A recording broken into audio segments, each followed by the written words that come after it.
બહુ છે અને સૂજન પણ બહુ છે. ઇન્જેક્શન આપવું પડશે. ના મેં પહેલા તપાડી મારી ઇન્જેક્શન નથી લેવું. મને કઈ નથી થયું. મારા તો સમજાય ને.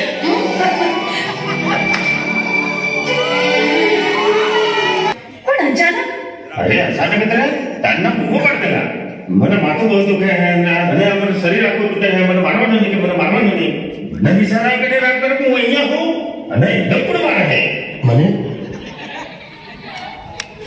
ખબર નહીં. તો તમે કેમ આવું બોલતા હતા? ઘર માટે તો બેઠક બેઠક પડે રાત